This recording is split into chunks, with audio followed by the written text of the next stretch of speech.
Good afternoon. I'm Trista Keaton, and you're watching The Source. The Source for the next couple of weeks will be following the university's budget cuts and finding the effects in different departments. This week, we will be discussing DePauw student government and how student orgs have to work with their newfound restricted budget. We also have a feature on the DePauw newspaper.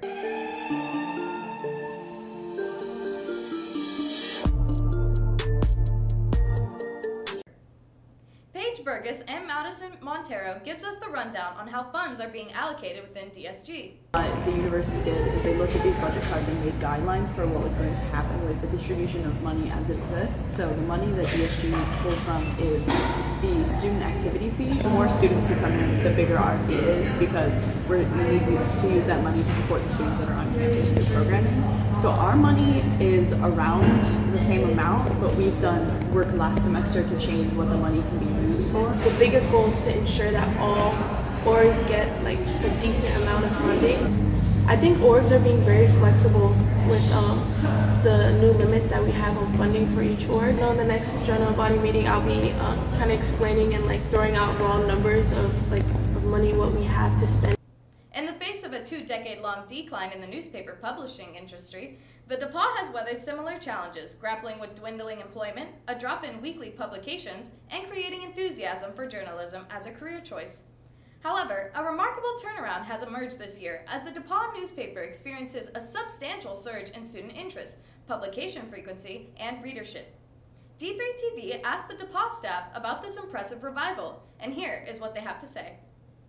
Yeah, so I think it's a combination of things. Our team worked really hard this summer to promote over social media, to revitalize both the print layout and our digital layouts, but also just a lot of passion from a lot of the freshmen and the sophomores that I'm seeing. We also have really passionate juniors and seniors, but we have a ton of freshmen who are just super excited to be involved, who have a lot of journalism experience.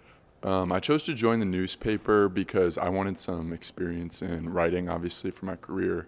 I'm an English writing major, so it only made sense. I'm also big into journalism. I read a lot myself, big into sports writing. Just have wanted to get into a space that may not be professional yet, but be able to get some of that valuable experience writing and working with other people. We hope this is not just a momentary blip on the radar, but indicative of a promising trend that will continue for the DePauw. Stay tuned for more updates on this exciting journey. We now move into the War Room, a segment of The Source, with PAC student and researcher Jake Wood. Thanks, Trista, and welcome to the War Room. For our first story, we have an update on the gunfight in Kokernog. Indian forces have declared that the security operation in the Kokernog area of Indian-occupied Kashmir has ended after 6 days.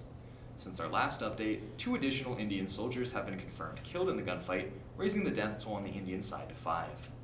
Indian forces have also claimed to have recovered the body of rebel commander Uzair Khan, who is said to have led the initial attack. Khan's death was confirmed by the rebel outfit he belonged to, the Resistance Front, in a statement issued on Tuesday, September 19th. This singular battle is one of the longest to occur in the recent history of the Kashmir insurgency, as most gunfights end within the day they start. For our next story, tensions are rising between Canada and India after Canadian Prime Minister Justin Trudeau accused the latter of orchestrating the murder of a Canadian citizen. On June 18th of this year, Hardeep Singh Nijjar, a leader of the separatist Khalistan movement in India, was gunned down in British Columbia, Canada. The Indian government had previously labeled him a terrorist, claiming that he was the head of a nascent militant organization, the Khalistan Tiger Force. On Monday, September 18th, Prime Minister Trudeau announced in a speech that Canada possessed credible intelligence to suggest that the Indian government was linked to Nijjar's killing, and in response, it expelled a top Indian intelligence agent and diplomat from the country. India responded, denying the allegations and itself expelling a Canadian diplomat. Nijjar's family has stated that they are relieved by the Canadian government's actions and that they had expected a link to Indian intelligence to be revealed. Thank you for tuning in to this episode of The Source. Make sure to follow us on all social media at D3TV to keep up with the real news.